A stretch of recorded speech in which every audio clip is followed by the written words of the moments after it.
Welcome to Hoodies the podcast. We go deep with the blast.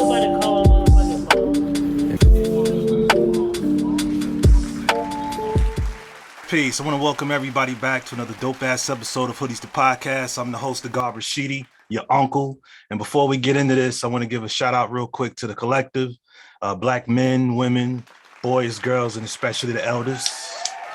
Word up. Shout out to the elders. All right. So let's go ahead and get into this, man. Listen, we got a dope guest in the building today on the pod, former client and a good brother, Robert Naylor Jr. Peace. Welcome to Hoodies, brother. Appreciate it, man. Appreciate it.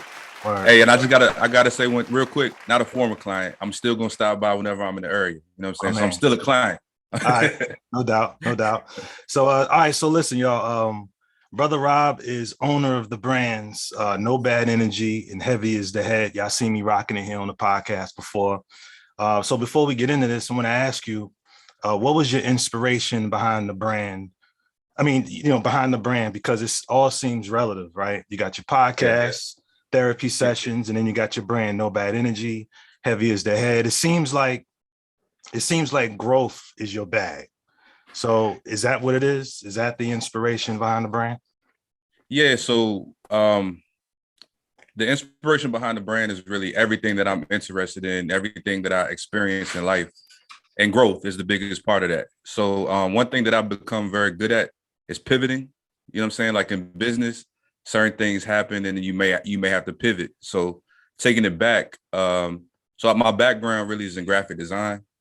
I started a graphic design company like maybe 12 to 15 years ago. That's when I started really getting into it.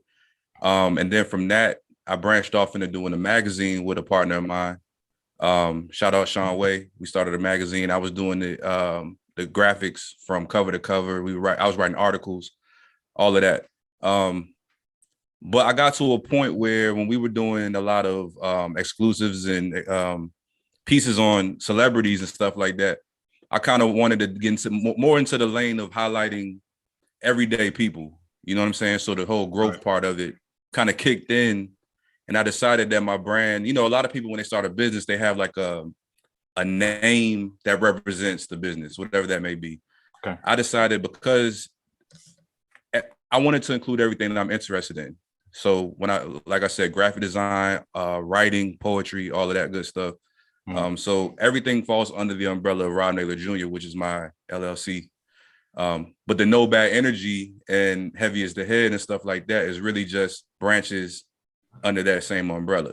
Got it. So so No Bad Energy is really something that I try to include in a cool way to kind of champion, mental health and stuff like that, because I'm real big on that. Wow. Heavy is the Head is really just the title of my latest book. And that kind of ran off to its own type of brand as well. So, and that goes into the closing part, what you were talking about. Wow. Wow. So what is your stance on like therapy? Apparently you're pro therapy. Yeah. I think there's a bunch of different methods of therapy. It's different for everybody. So just a quick background, like my wife, she's a mental health therapist by trade. But she's gone into the holistic lane a lot because, for spiritual practices. Right. And a lot of it includes just like meditation and things of that nature. So when I think of therapy, it has to align, for me personally, it aligns a lot with my spiritual journey. Right. So, but for me, it also delves into the artistic lane. So like writing poetry and things like that, that's therapy for me. So creative therapy is a big thing for me. Creating logos and anything creativity or creative wise is therapy for me. So it's what the process of it being in a subjective world, like just a thought and then boom, you bring it to life. Is that what's therapeutic for you? I mean, I like taking a blank canvas and creating something. You know what I'm saying? Like from my own thoughts and my own, I guess, reality, you would say. Like, I just like to bring something into existence from nothing.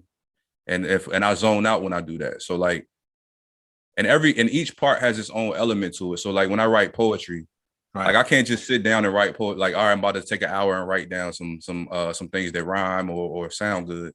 Right. I had to be inspired. So usually when I write poetry, that's me getting things off of my chest, similar to what people do when they journal. You know what I'm saying? Right. So really it's just a form of journaling for me. So that's the therapeutic side. Right. Right. Don't you got like an Airbnb thing? Yeah. I could have sworn I seen that in your and then I tried because I wanted to research it before we did the pod and I couldn't find nothing. I was like, am I mixing them up with somebody else? I know I'm gonna tell you why you can't find it. So I'm an entrepreneur, right? That's my thing. Like I come after doing some family research and stuff. Like I could never understand why I had this insatiable need to always be in some type of entrepreneurial bag, but I come from a long line of entrepreneurs. So to a lot of people, it seems like I'm always doing something different. Right. But to me, it seems like everything is in line with everything I'm interested in. So it seems to me that everything goes in line. So the Airbnb part, man, I've always wanted to create something in terms of real estate. Mm-hmm. But I felt like Airbnb would be the way for me to get my foot in that real estate door. Right. So I bought a property, and I'm actually going to do a video soon about it, talking about the Airbnb. Do's and don'ts, pitfalls, lessons learned, all of that good stuff, right? So the reason you can't find anything on it is because I had to shut the Airbnb down. Now, the reason I had to shut it down was because the actual, I guess the county that I bought my house in, mm-hmm. They're very, very picky, but also very vague about the rules on the Airbnb. Right. And so it's like a very old town by a beach. And when I was doing my initial research, there's Airbnbs close to where my house is, the house I bought. Right. But it gets very tricky because when they start talking about zoning, like you can go across the street and you're in a different zone to where they don't allow an Airbnb there. So they don't allow short-term rental spaces. Right. So that's what happened with me. I was running it for a while. But then I got a notice that I had to take it off of the Airbnb site. So that's why you couldn't find it on the site. Yeah, but it was doing very good. It was doing very well. And it was poised to do a lot better had they not stepped in. It's okay, because like I talked about pivoting earlier, I figured out how to pivot off of that. And even though I can't do an Airbnb, it's just going to be a regular rental property. Word. Yeah. Pivot. Word. I got it. Pivot. So I wanted to not only celebrate your brand, right, but also bring you in on a concept. All right. Okay. The concept of I was told. You know what I'm saying? I was told this, I was told that. Right. What I mean by that is, right, I'm talking about the advice, solicited or unsolicited, but still advice, right, that we got from men and women in our families, aunts, uncles, moms, pops, grandparents, and some other elders when we was kids, right? And then what we may have come to realize as adults. Okay. By being told, that doesn't necessarily mean that this is something that was said outright, like don't do this or do this and you should do this or not do this. It's also the things that we watched older folk do. How they handle things like how they handle conflict, how they handled their anger, if they were somewhat fair, if they practice what they preach, shit like that. All right. Yeah. And you can use profanity on the show, so you good. Okay, cool. If you're used to my content, you know that already. Right. I'm here. So I'm gonna go ahead and get this thing starting off, get it popping, right? Let's do it. What I was told. I was told what to do to get a woman. You got to look good, smell good, make her laugh, be charming. And it was decent advice because most times it worked, right? I got some stuff I jotted down so most times it worked. But see, what I wasn't told was how to keep a woman, right? I'm not talking like being a provider and all that. Well, maybe I am, but not in the money sense, right? I mean, like how to lead a woman. Right. Not like, Ike Turner, you know what I'm saying? Tell her to eat the cake, and if she don't eat it, smash it in her fucking face. No. Right. I mean, like telling a woman no. Okay. Right? Because if you're not careful, a woman will run over you. Right. All I would hear and all I would see for the longest time is like, happy wife, happy life. And I've never been a fan of that phrase. Right. I spent some years, right, breaking my neck trying to please a woman. Yeah. Meaning I'm saying yeah to some shit. You know what I'm saying? That I wasn't really, that I should have been saying no. You know what I mean? I should have been saying no about it just to keep her. Yeah. Simping. Yeah. I'm a former simp. Yeah. Hey, I'm a aren't former we simp. all? Hey, look, aren't we all though? Like we all been former simps at some point. Right. And what I also learned from that is that it's hard. I had to learn the lesson the hard way that pleasing a woman is not even really possible. And any pleasing that you do, that you are able to accomplish, it's temporary because women like change. Right. Like I said before, they'll change their purse or their hair color just because it's fall or the spring or something like that, their nail color or whatever. Right. Yeah. So, so sure, I'll listen to a woman, but at the end of the day, it's me that makes the final decision. That's something I had to come and learn as a man, after, not being told happy wife, happy life, but just looking at it, just looking at how it, just how it would just unfold. So like, if I feel in my heart that my decision is the wisest one, then I'm telling her no, hell no. Yeah. As opposed to saying yeah when I don't really want to do it, instead of trying to keep her. Right. Yeah. And another thing I learned from that is, okay, so if say you let your woman make the decision over your own, like all you pretty much doing is just telling her that you don't trust your own wisdom. That's true. You know what I mean? And if you don't trust it, how's she supposed to trust it? Most women want a man that's gonna make a decision anyway. Right. And a lot of times when they say something, even if it's contrary to what you're saying, they kind of want to see where you at with it, I think. Right. Like if you're able to make that ultimate decision.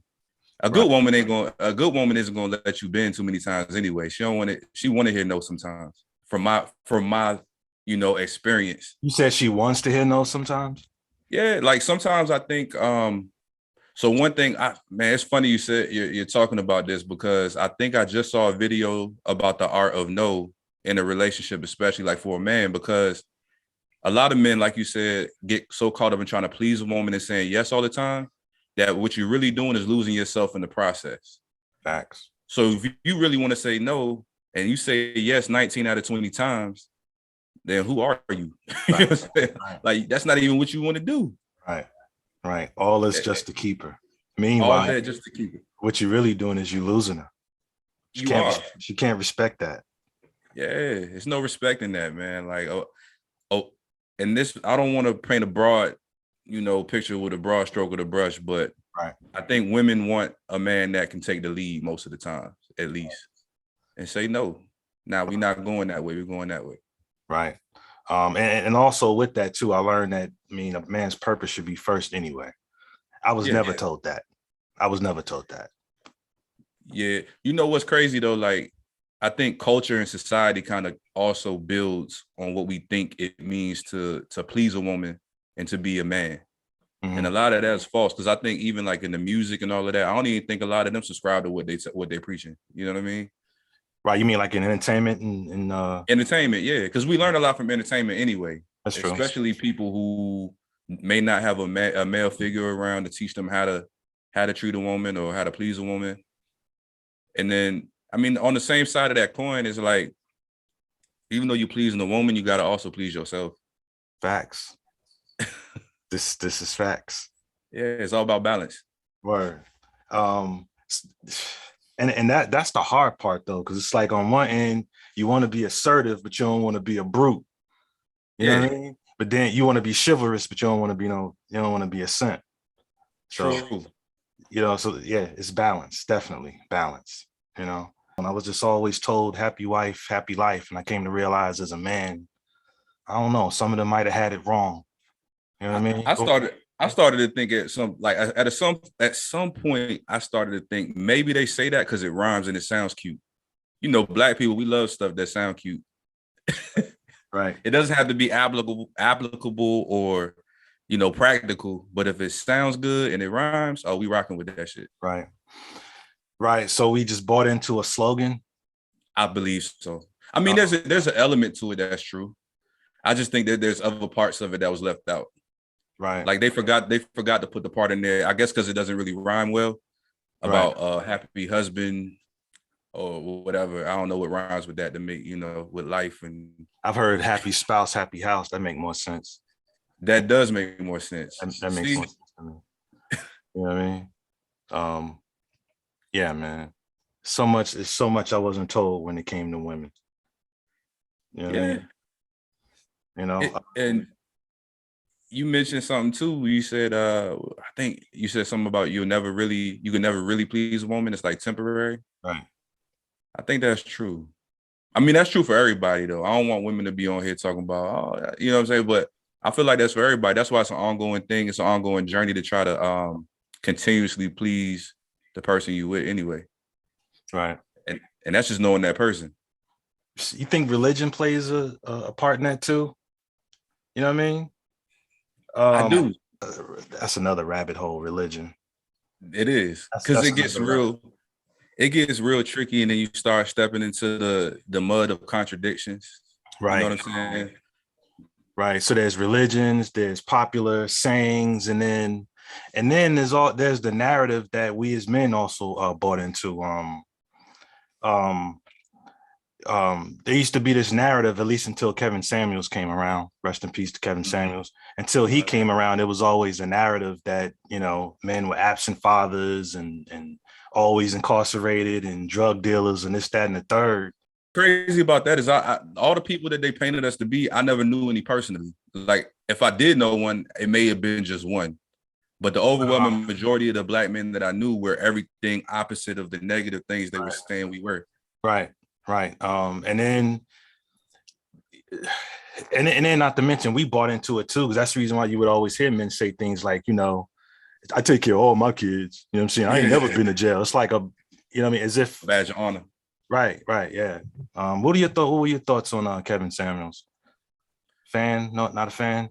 I'm not against Kevin Samuels at all. Like right. I liked a lot of his content, and that's why I would defend him as much as I could defend him with the information I know of him. You know what I'm saying? So like when I heard people saying certain things, I would ask them, well, how much do you know of him? And a lot of what they were basing him on and judging him on were clips that they saw that they didn't like. And I do that with anybody, but he was really speaking facts, like especially for men. Right. For men, because a lot of times, if you notice, he's not saying, they may not like his delivery, but the facts that he's giving are not wrong, especially from a male perspective. And if some women, like I know women that listen to him, right, and they champion him too. They like what he's saying. They're like, yeah, I listened and I went by what he was saying, and it actually helped me in life. Right. And I think the people that were offended, I'll just say, the saying, a hit dog a holler. You know what I'm saying? Like, right. They were offended by that, man. It might be something you need to change within yourself, sis. Like, I don't know. Right. So what about you? What type of things, or if any, were you told as a boy, you know what I mean, your plight up into where you are now in terms of women and relationships, and because you're married, right? Yeah. How long you been married? We've been married since 2014. Okay. So do the math, whatever that adds up to. Right. Yeah. But one thing, similar thing to what you said. You know what I'm saying? I was taught a lot of the onus was on the man to make the relationship work. Right. But what I learned is it's a team effort. It's a team effort. And then I was always under the impression that marriage was just, people say marriages work. Right. Yeah. But until you marry, you don't understand like how much work it actually is. Right.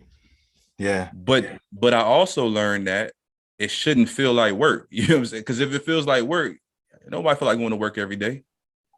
Elaborate on that a little bit. Not to throw you off, but you said it shouldn't feel like work.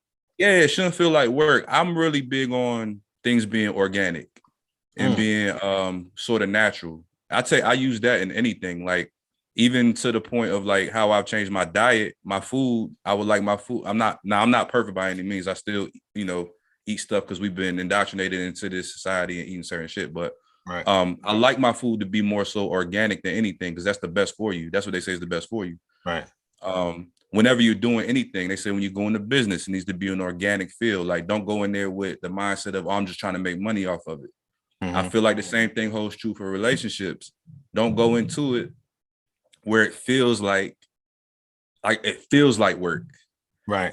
Because then the stuff you're doing isn't organic. It's not something you really truly just want to do out of, like, I guess you would say, from your heart. Right.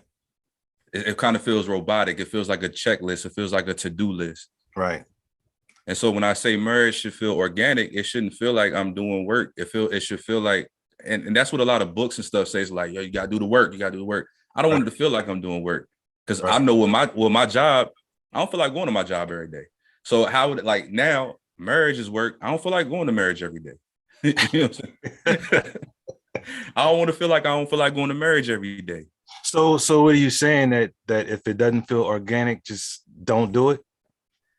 Or I think that's hard to tell, because I think it's over time that you start feeling certain things. Like, it's gonna be bumpy. It's gonna be a bumpy road at some point during the marriage. Like for me, like we were separated for a minute. And that was a moment in time where we were able to kind of reconnect with ourselves and figure out ourselves, you know what I'm saying? And then that way, because I think one of the biggest lies that we tell each other and ourselves is that you need somebody else to make you happy. You know how dudes would be like, oh girl, I love you so much, you make me happy. Right.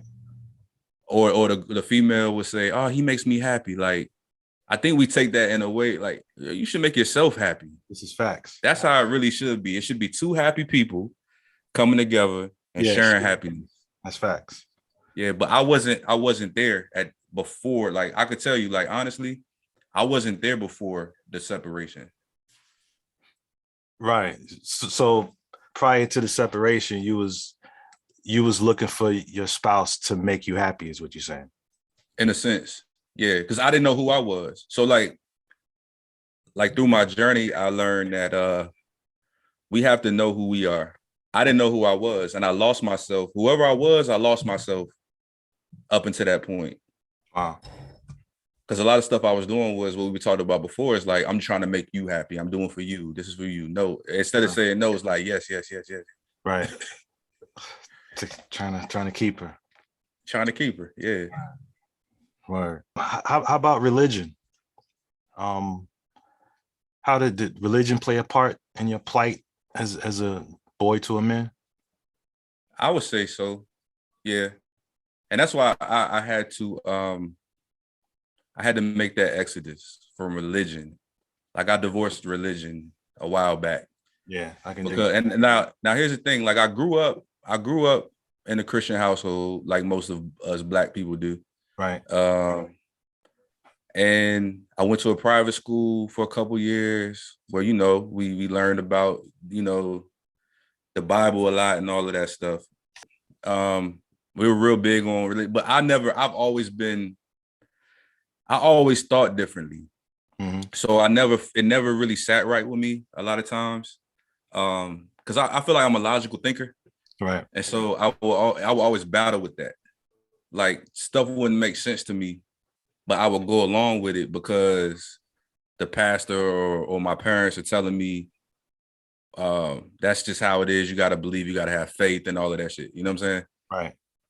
But as I got older and I was asking questions and nobody could really answer the questions, I'm like, all right. So, but I really got to the point where, like, I like to know stuff. Like, I love science and history and all of that. So I really started reading a lot of stuff. Right. And when stuff didn't align with the religious aspect, that's when I was comfortable enough to step away from it. It was hard. It was hard, like, because, you know, when you indoctrinated into something, it's tough to pull away from it. Right. But yeah, so along the same theme of, I was told, you know what I'm saying? Like, I was told that if I didn't follow this religious doctrine, you know, it'd be bad consequences. You go to hell. Right. There's things you won't get out of life if you don't follow this religious doctrine. You know what I'm saying? But to me, that just felt like I'm kind of paying God for a favor. You know what I'm saying? Like, Right. Right. Wow. That's an interesting way of looking at it. Did religion play a part in your marriage at all? in a way, not really, because she was never super religious anyway. Her mom was, but she wasn't. So it did play a part because I felt like I wasn't able to be my authentic self. Because with a lot of black people, I say black people just because that's who I relate to and that's the environment I'm in. You know what I'm saying? I can So think about this. When we tell people, especially black people, that we don't believe in Jesus, what's their response? They will lose their damn minds. They'll say things like, why? Or what happened? I hear that a lot. What happened? Like maybe I was in church and something happened there that made me want to leave, or they'll say why. And yeah, it's them thumpers go hard. So yeah. Hard. And a lot of times the direct reaction when I say that was, and it took me a while to be able to say that confidently, by the way. Say what? But That to just if they ask me, do you believe in Jesus? I'll be like, no. Right. Or do you believe in heaven and hell? I'll be like, no. Like I say that now because I understand more, you know what I'm saying? But I couldn't articulate it before. Right. But before, when they would ask me, they would immediately go to, oh, so you worship the devil or you believe in it? You know what I'm saying? Right. Why is it from here to here with you? You know what I'm saying? But that just shows a lack of education on a lot of people's part. It's facts. Yeah, so I had to understand that part. But as far as the marriage, she was never super religious. But I still couldn't tell her, hey, I don't. But I did come to a point where I did tell her. But then when she relayed that to her mom, I feel like there was a certain judgment there. You know what I'm saying? Like, yeah. Like, let's say if I did anything, it'd probably be like, well, that's because he don't believe in Jesus or something like that. Everything's gonna come back to your lack of belief in Jesus. Everything. Right. Everything.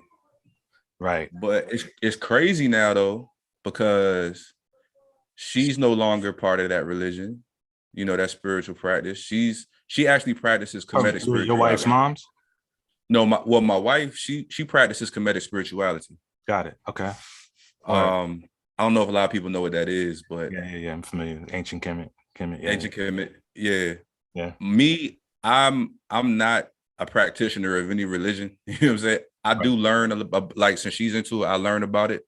I do vibe with a lot of stuff they talking about because, like I said, it parallels with science a lot, and I really believe in science. Right. And her mom has pulled away from that religion too. She's not into that no more. So that's the crazy part. Wow. So now they understand where I was coming from, but I could never be outward with it. So apparently your mother-in-law, maybe she had a significant emotional event that led her away from it. Bro, I have no idea what switched her from it, to be honest with you, because I never would have thought that she would go away from it. She was the one with the black Jesus everywhere, and everything was Jesus this and Jesus that. Right. Wow. Yeah, I feel you, man. My family coming up, we weren't Christians. We were Muslims, right? Particularly those in the Nation of Islam. My grandfather, he was right-hand man to Honorable Elijah Muhammad for like 30 some odd years. He came from a place called, I don't even know if it's still called that, it was called Arkadelphia, Arkansas. He graduated school, moved to Chicago with the intention of joining Marcus Garvey's movement, the UNIA. But when he got there, because, Marcus Garvey was incarcerated. So by the time he got to Chicago, it was only a few members here and there. So he heard about the Nation of Islam and its teachings and all of that. So, it was like, bam, the concept of, Black first, the Black family, the Black child, own schools, businesses, the whole nine. Same thing that Marcus Garvey was about, right? So then he signed up and was a part of that. So he was, for the most part, the rock. And so, naturally his wife, and matter of fact, I believe my maternal grandmother, and I'm talking about my maternal grandfather, by the way, she was already in it. You know what I'm saying? But anyway, so that was a Muslim household. Boom, I'm born, and boom, that's how we came up as Muslims. But even then, it's a little different from beating a tambourine like in a church or whatever, in a sweaty church. But we were told some of the same things, that Allah is the merciful and benevolent. And when you would ask questions about this, same questions, how do you know it's real? I used to always wonder, like, how do you put in all this work to do something and to study for something, and then when it's said and done, you give thanks to an entity, and you don't want to put in all the work. It almost Yeah, makes you feel as though you aren't. It's like you aren't good enough. Like I did everything I was supposed to do. I didn't go outside. I didn't do this. I didn't do that, and I passed. And accomplished this, that, and the third. But when it's all said and done, I'm giving thanks to something else or yeah. someone else, and I did the work. So you mean to tell me after all that discipline, I'm still not worthy enough to say, man, I did it? It's still Yeah. not because of me. I'm It still takes not your good enough. power. It takes your power away. Yeah, it's so crazy to me now. Like imagine, I can't even imagine believing in anything other than me, other than myself. You know, Right. that sounds so crazy now. So what do you, so let me ask you this then. So where's your mindset, or what do you practice now? If you practice anything, is there something you practice now, or are you still in the Muslim? No. Just like you, well, I'm assuming you was referring to like the Kemetic spirituality and things of that nature, right? Okay, so Yeah. Or I'm just like, spirituality, period. right, I'm like I rock with Kemetic spirituality. And although I don't believe in the characters in the Bible and the Quran or whatever, but all those are just derivatives of the Kemetic, what was written in Kemet and all right. I think before we got cut off, you asked me like, what do I practice? Yeah, yeah. Um, I'm not a religious man. Um, so some people might ask me and be like, "Yo, do you believe in God?" Um, okay, if you was to ask me that, not my well, my question is, who are we talking about? Are we talking about God as he's described in the Bible, Quran Yeah. definition of Uh-huh. him? So okay, so if they say, do you believe in that God? I'll say no. No, I don't. I believe in myself. So I do believe in God. I just believe that I am my God. Right. That I am my God. My because all religion is just what we do repeatedly. You know what I mean? So I'm a firm of first of all believing in myself, believing that I can do anything, well, humanly possible, of course. I ain't about Right. to flap my wings like a bird because that's just not who I am. But I can do anything I set my mind to if I put in the time and the energy and the work to really Yeah. accomplish something. I am Yeah. responsible. I mean, even, and I think religion be like low key be trying to say it because unless you get up, off your ass, okay, it all starts and stops with you, me, with us. It all starts and stops with us. If you don't get up and make something happen, I don't care how much you pray, I don't care how much you slam your feet and beat that tambourine, nothing's gonna happen for you. Yeah. Nothing. And it's so the Bible and even the Quran and various other texts will tell you some of the same similar stuff. You know what I mean? It Yeah. all starts with, so if it all starts and stops with us, okay, if I'm up and I'm active, things are going. Boom, things are going. But if I just tell a real good spirited and powerful prayer, ain't nothing gonna happen. Yeah. That's just Yeah. it. Like you said, it's low key in there though. Like when they say like faith without works is dead, right? I mean, that's like duh. You know what I'm Right. saying? Like just believing is just not enough. Yeah. It comes down to the do. Yeah. So really you could throw that whole religious aspect of it out because like put it in the work, you'll get the results. Right. The only problem is like with religion, you can't get the credit for the results from the work that you put in.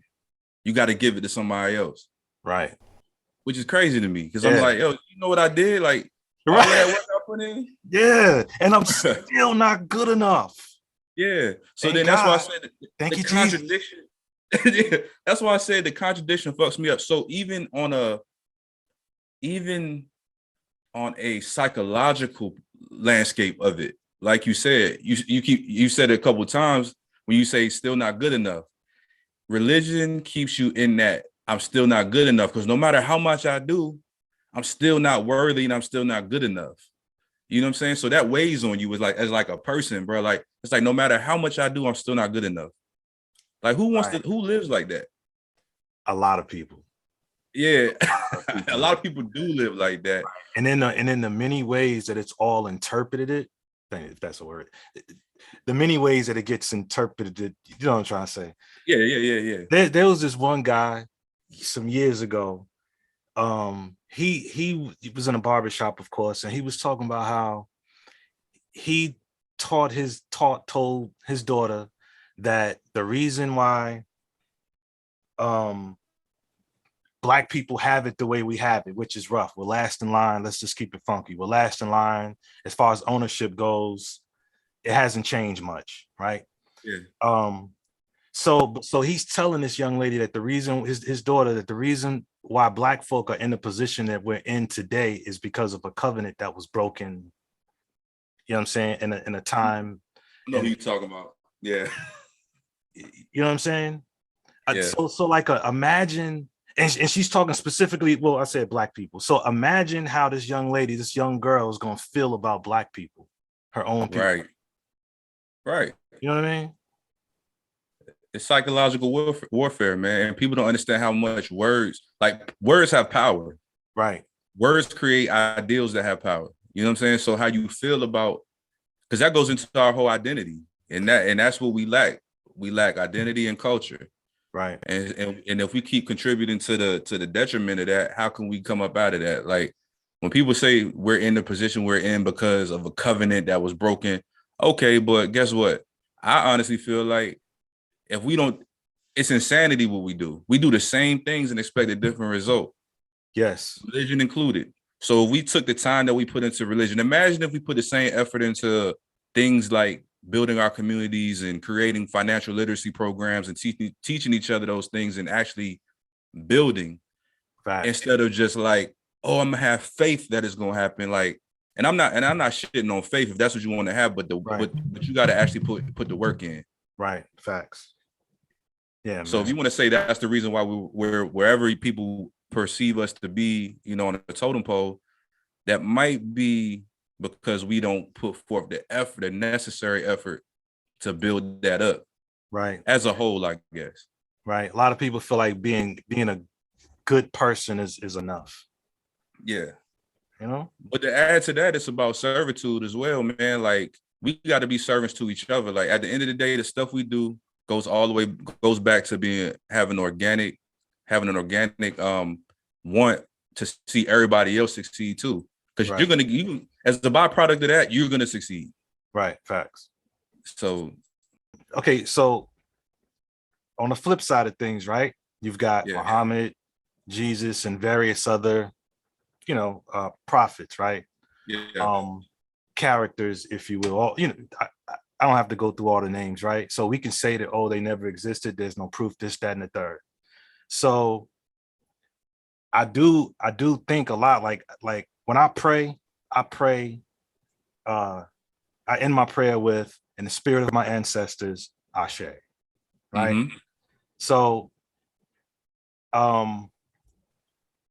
okay, now we don't know what tribe we come from.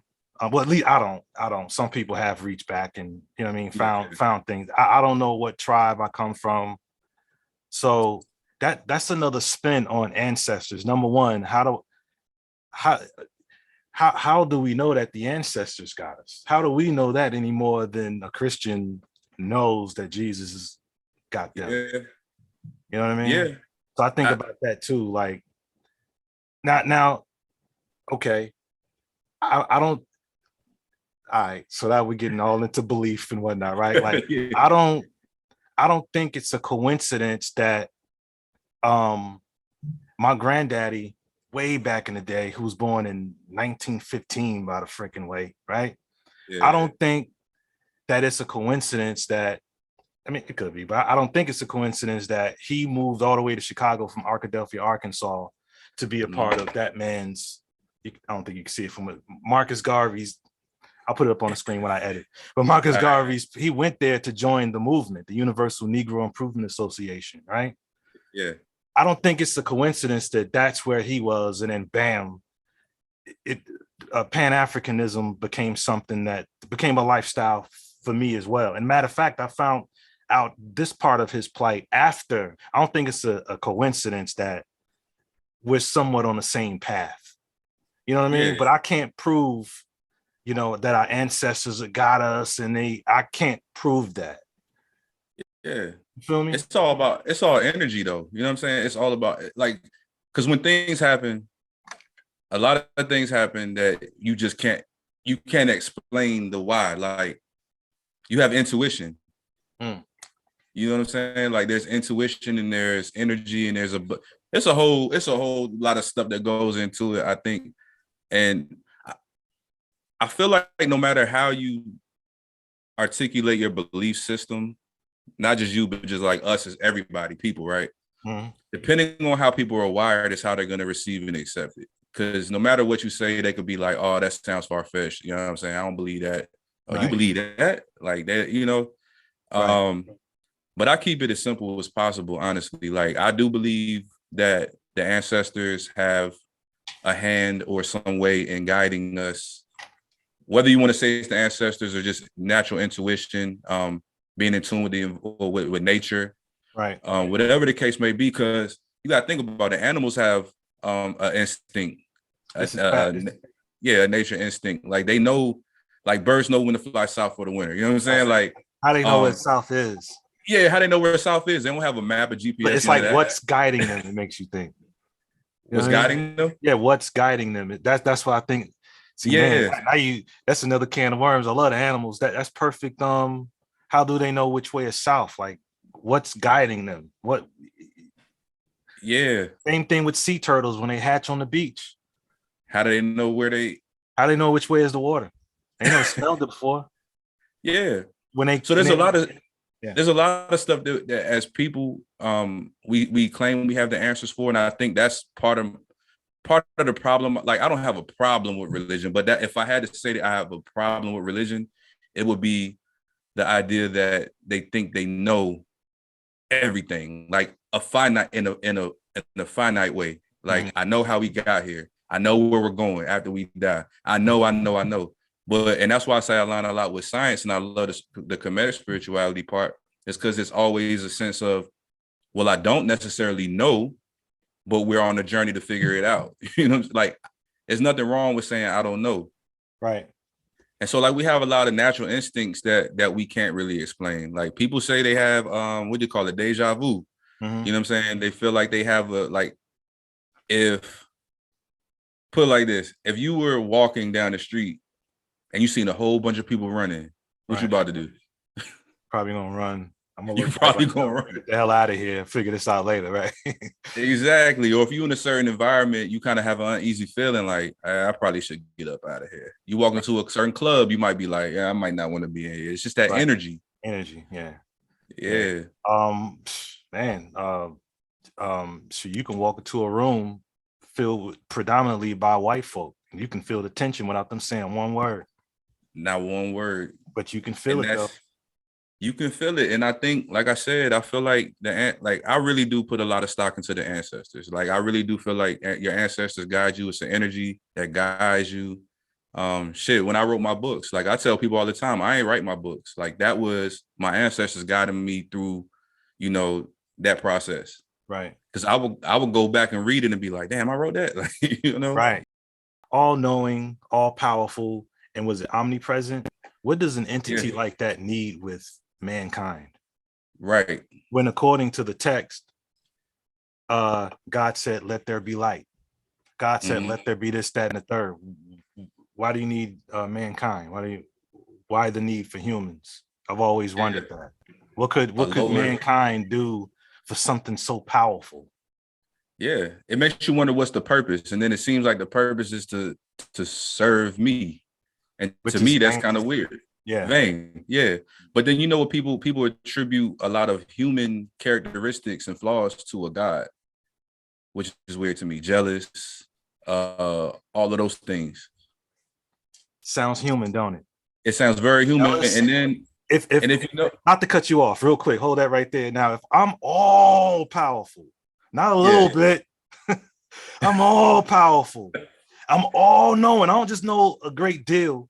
I know it all. I'm everywhere. Why I'm jealous of who, what, and why? Yeah. Why do I care if you praise a golden calf? I know it, dude. Once you get done banging your head on the ceiling, you'll be back. Why Right. jealous? Why? Yeah. Alpha and Omega. Why am I jealous of you? And it's not adding up, fam. It sounds rather human. Yeah. Yeah. They're not carrying the one. You know what I'm saying? And so the whole idea, it's so much to that, man. Like when you look at the 10 commandments, what's the first one? Thou shalt not worship any gods other than me. Why is that the first commandment? I would think thou shalt not kill should be pretty damn important. That should probably be the first one. But it's a jealous commandment in the first one. That's a vain commandment. Right. It's just a lot, man. It's a lot. It's a lot. We can go into that all day. But I will say this though. I will say this about religion. Some people need it because if believing in Jesus or Muhammad or Buddha or whoever or Oludumare, if it keeps men from touching little kids, then you know what I mean. Go ahead and yeah. You know but what I mean? Sadly, it works in the reverse in some aspects. You know what I'm saying? Yeah. That probably wasn't a good one. Yeah, no, it's a good one, but it's always people are complex. You know what I'm saying? So right. They'll use anything, they'll corrupt anything. So religion isn't all bad, especially if it makes somebody a better person, if that's what's guiding you. Right. Because like I said, I'll take aspects of religion. You know what I'm saying? Like I'll take aspects from Buddha. I'll take aspects from because they all kind of tie into a I guess to make you a good person, to make you kind of human, I watch people try to debate their story a lot, but they acknowledge that it is a mythological story, like the creation stories. They got like 6 of them, right? But they acknowledge it as allegory. It's not literal, right? Whereas you have like Christianity, what they say is it's like a literal story. Like God literally did this, literally did that. Jesus literally did that, right? But like you said, I feel like if people could acknowledge that, hey man, this is all just lessons for us to learn, right? Then everybody be better off. Right. Just use it as a tool to teach, as opposed to taking it like it's literal. Yeah. You know how many wars were over religion, man? Like it's crazy. Right. Damn, I just lost my train of thought.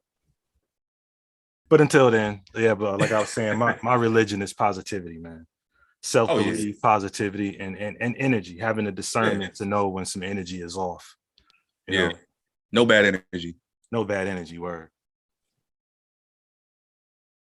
I can tell you one thing I was told, man, is in order to make it in life, there's a certain formula that you have to follow, a certain blueprint, right? You got to go to school, get your education, go to school, go to college, right, graduate, and then go get a job. Right. Man, like as I got older, I learned that's not factual, man. I mean, I guess for the status quo, that's cool. Right. But there's people that come from different. So for example, I'm an artistic person, right? So let's take somebody that's very artistic.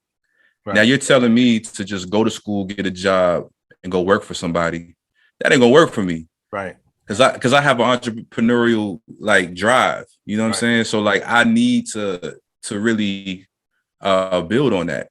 Right. So I know I was taught, like I came up thinking, man, people would tell me like you can't make no money doing art. Like that's not a lucrative venture to go into. And then when I got older, I'm like, yo, that's a damn lie. It's almost like when people say stuff like that, what they really doing is telling you about themselves. Yeah. Projecting. They're projecting. Right. Most definitely. If they can't do it, they're gonna tell you it can't be done. All right, now I remember now.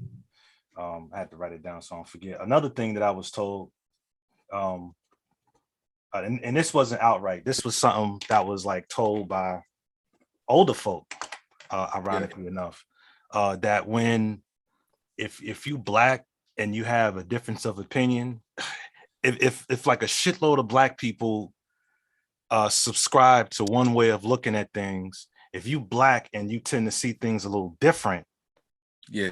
just because you see things different, that person is oftentimes labeled a coon or a sellout, this, that, and the third, just because Yes. they have a difference of opinion.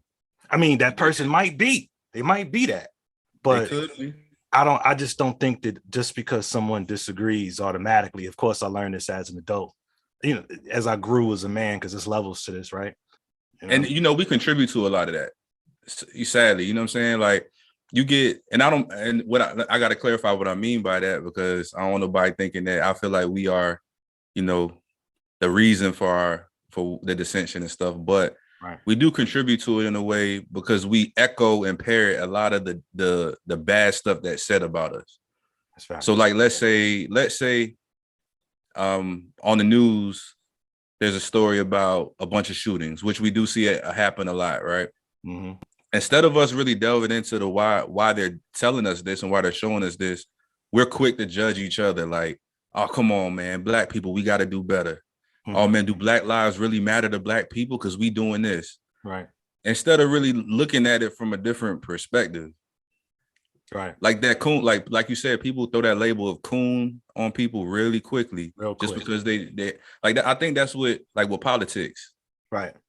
I think we're poorly educated in politics. Yeah, right off rip, we're told to vote Democrat. Right. It's right off rip, Democrat. Yep. Yeah. Anybody that votes Republican, what do we say? Sell out. And please, I get it now. Yeah. I get it. Well, first of all, I feel like they're just two wings on the same bird. Oh, yeah. I mean? Yep. And then imagine, like, you got two people who came up, same humble beginnings. You know what I'm saying? And then they're both taught about no smoking. They're both taught about safe sex. Well, at least it was when I was in school. They talked about wear a condom, this, that, and the third. There was a campaign at one point, I guess I'm showing my age too, about just say no to drugs, this, that, and the third. So say, I remember that. Right. So say one kid, I mean, ain't no square, but he did a little bit of dirt, but he avoided a lot of the pitfalls intentionally, right? Then you got the other guy, same humble beginnings, who decided to become a young parent. You know what I mean? Trouble here, same humble beginnings and same choices, and yet one person walked the straight and narrow and the other one did whatever. Not to say that one is better than the other one, but the mentality of the so-called mentality of Democrats being for the people, like, I'm gonna pull you up. You know what I mean? I'm gonna reach back and pull you up, versus Republicans. It's like, yo, man, you had the same shit. You had the same chance I had. Why do I need to pay some taxes so that you can come up and shit when you came from where I came from? Like, why don't you? So I get both sides of it, but I don't think either party gives a damn about black folk. Personally, they don't. They two animals in the same cage. You know what I'm saying? So like, they basically, the elephant and the donkey is the same thing, bro, in the same circus. Because first of all, I don't think people step outside of the box and think, why is Republican and Democrat the ones that's constantly shoved down our throat? Right. It's like, you give us these two to choose from and tell us we have a choice. Mm-hmm. But if I told you could pick anything to eat, I'm gonna take you anywhere you want. You can eat whatever you want. But I'm gonna tell you could pick between Taco Bell and McDonald's. Right. I ain't give you a choice. Right. You had zero choice in it. So that's where we fall. And then we start arguing and infighting over those two entities, which is very counterproductive, actually. Right. I'll be glad when we step out of that matrix, man. Do you believe in the voting process at all? And I'm only using the word believe as a lack of a better term, but like, do you think? Do I think it's like beneficial, or do I think it works? Yeah. I do think there's an element to it that makes sense. Mm-hmm. But I also feel like it also doesn't make sense, because you look who's in charge of it. Right. Right. So like, that's the problem. If it was run in a way that was, how is it? I don't want to say intended, because of the foundation this country was built on, but because I do think that the country is running how it was intended to run. Right. which is why stuff is so fucked up. But I think if they were to make voting the way like equitable and fair across the board, it could work. I think it could work. So now the next question is, what's fair? Like we talked about nature earlier. I mean, what's so this is my I guess solution, which would probably never happen, but because I have this question, like when I talk to my family about this, right? We had these discussions. We talk about how the political process is, because I always question why Democrats and Republicans like is the only ones we can vote for. But my ultimate thing that I come to is just money. Money is cash rules. You know what I'm saying? Because their answer is always, well, they're the ones that get funded the most and get the most, Right. So that tells me money runs everything. Right. And that seeps into the voting process. That seeps into everything that we have that trickles down. Is money. Money runs everything. Right. Yeah. Wow. So the voting process, to make it equitable and fair. When I say fair, by the way, I mean like where people's vote actually counts. For example, if we have a few people running for, let's just say governor or mayor or something, right?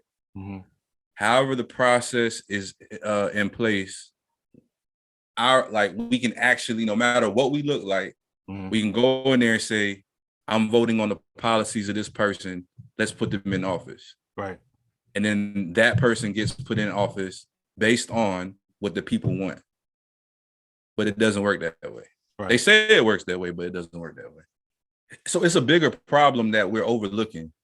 You know what I'm saying? Like people like to pinpoint the individuals, which is, to me, is counterproductive, because like I did an episode before because people were talking bad about Stacey Abrams and Kamala Harris and the Judge Ketanji Brown and all of them and Michelle Obama, saying like they're just all what they say.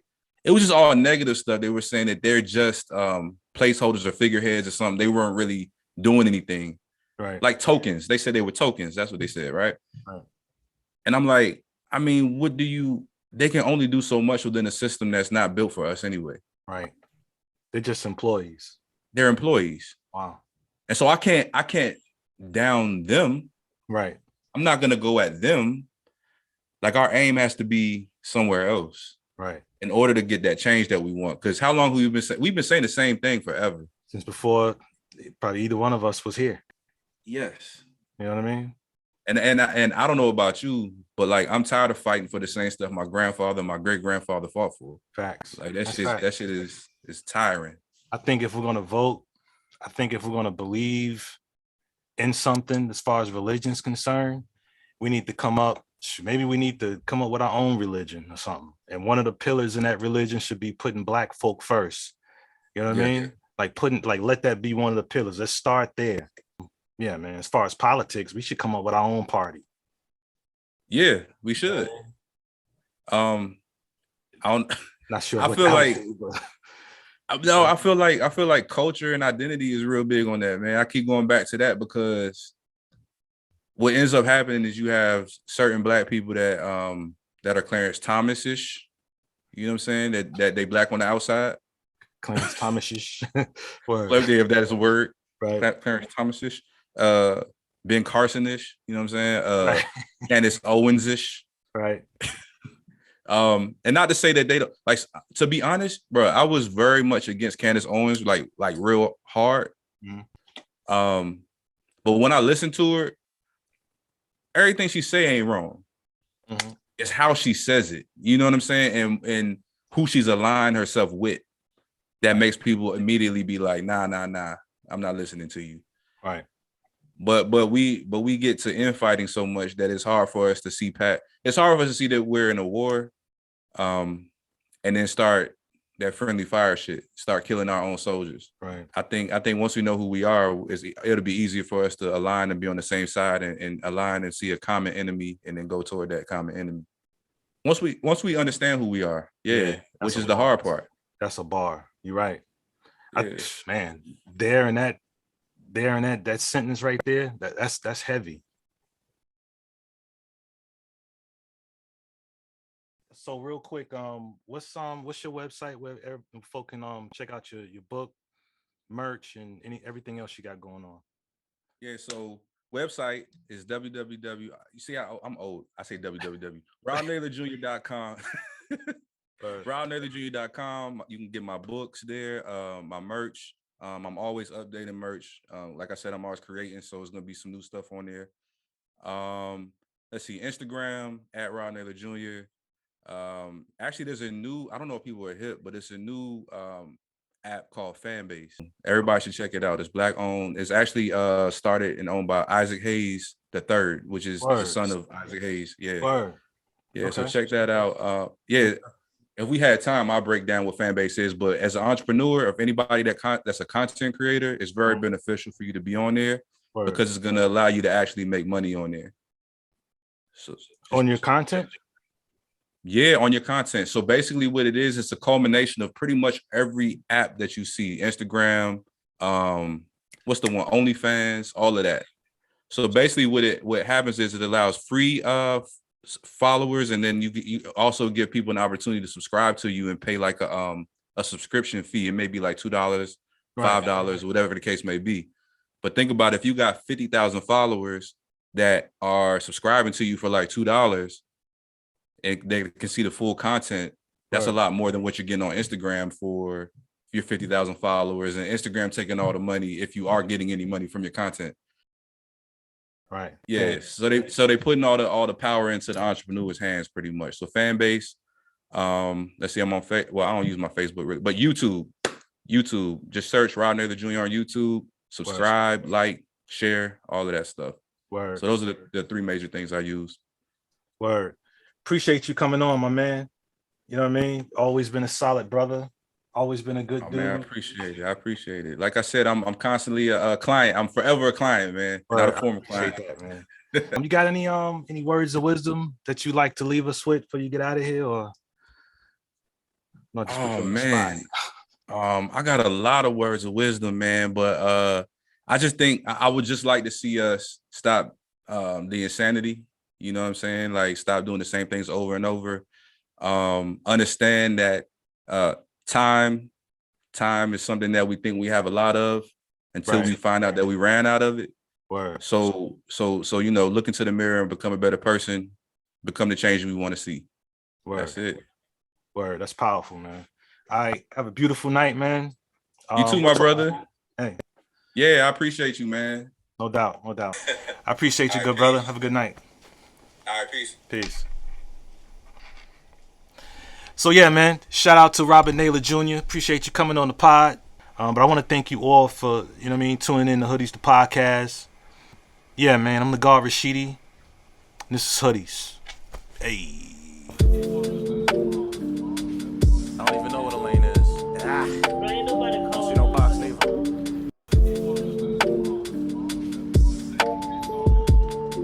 Ain't nobody calling motherfucking phone. Welcome to Hoodies the podcast. We go deep with the blast. Ain't nobody calling.